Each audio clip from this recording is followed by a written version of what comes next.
ఒక చిన్న గ్రామంలో మధు అనే బాలుడు ఉండేవాడు. అతను తెలివైనవాడే కాని చిన్న అబద్ధాలు చెప్పడం అలవాటు.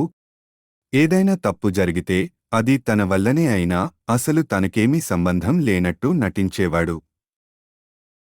ఒకరోజు మధు మైదానంలో క్రికెట్ ఆడుతుండగా బంతి ఊహించని విధంగా ఊరి పెద్దల ఇంటి కిటికీ గాజును పగలగొట్టింది. మిగతా పిల్లలు భయంతో పరుగెత్తిపోయారు, కాని మధు అక్కడే నిలబడి తడబడుతున్నాడు. ఊరి పెద్ద వచ్చి ఈ పని ఎవరిది అని ప్రశ్నించాడు. మధు గందరగోళంగా తన మిత్రుల వైపు చూశాడు. తాతయ్య, దయచేసి క్షమించండి అని చెప్పాడు. ఊరి పెద్ద చిరునవ్వుతో, సత్యం చెప్పడానికి ధైర్యం కావాలి బాబూ, నీ నిజాయితీ నన్ను ప్రభావితం చేసింది అని చెప్పి అతన్ని క్షమించాడు. అబద్ధాలు చెప్పడం మానేశాడు.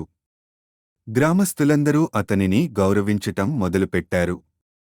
కొన్నాళ్ల తర్వాత అతను తన నిజాయితీ, ధైర్యంతో గ్రామానికి నాయకుడిగా మారాడు.